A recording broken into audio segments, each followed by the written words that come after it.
Well, the CDC raising the alarm on a red meat allergy caused by tick bites. They call it an emerging public health concern, adding that the number of cases are underdiagnosed here in the U.S. And in studio to talk more about this, Dr. Douglas Drevitz of OU Health's Chief of Infectious Diseases Department. Thank you so much for joining us. My pleasure. Thanks for having me. So let's talk about this. Tell us more about this red meat allergy that's being caused by tick bites. Yeah, so it's technically called alpha-gal syndrome or alpha-galactose syndrome. And what it is some people will develop an allergy to either tick spit, tick saliva, or to meat products that the tick injects into them after having fed on another mammal. And they will develop an allergy to that, which is antibody mediated. It's really a new thing. It's been described probably only in the last 10 years. And it can give people some problems when they eat mammalian meat or red meat like beef, pork, lamb, but it doesn't affect you if you eat poultry or fish. Talk about some more of those tick-borne illnesses. I never knew that ticks could have this much of an impact on humans, but here we are talking about it, the red meat allergy and other illnesses, right? Right. There are other infectious diseases that ticks can cause. So the ones that are common in Oklahoma are Rocky Mountain spotted fever and a disease called ehrlichiosis. We also have tularemia that can be spread by ticks. And very uncommonly, but it does happen, is occasionally we will have Lyme disease in Oklahoma. There's much more of it in other states. And those are just some of the viruses. There's also a new virus called Heartland virus, which is actually quite common, but we're still trying to understand how many people have it. So talk about how people can prevent getting bit by a tick. How do we do this? So the best way is to wear insect repellent. Usually 25% DEET will help. And then you wear long sleeves, long pants, tuck your pant legs into your socks, and make sure you look for ticks when you're done being outdoors.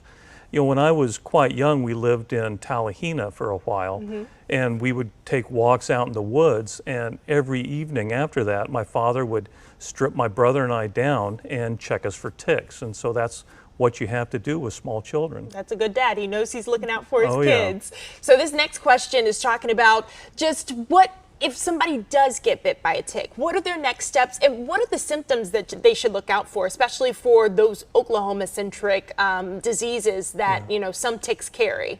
So the first thing you do is remove the tick. Usually you want to do that with tweezers. Often needle nose tweezers would be best, where you grasp the tick right down at the head where it's attached to the skin, and then you pull it out slowly. You don't want to squeeze the body of the tick, or as I've heard some people say, bite it off. That's usually frowned upon in medical circles. Yeah. And then you can put a little bit of antibacterial ointment on that, and then you just have to watch for symptoms.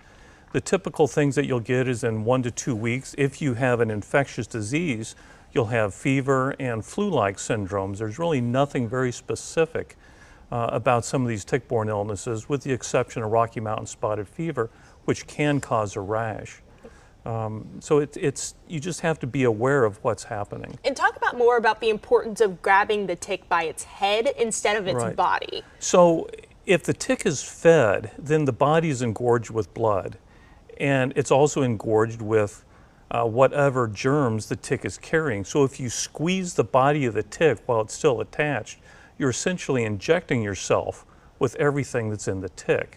So if you grab it down close to your skin by the head and pull it off, you're preventing that. And those important symptoms to look out for is definitely top thing, fever. Yeah, fever, chills, malaise, flu-like symptoms. It's tough to tell the difference.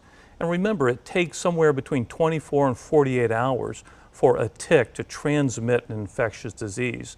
So you do have time. And if you get it off within 48 hours, more than likely you're going to be fine. Where can people find some more helpful information? If they are, you know, we're winding down the summer months, and ticks, they really come out during the summer. Yeah. So where can they find that information? Two great resources are the Oklahoma State Health Department website and the Centers for Disease Control website, cdc.gov. Great resources. Okay, Dr. Drevitz, thank you so much for coming on. I know that all of our viewers, they need to know these important information, and I appreciate you for coming on.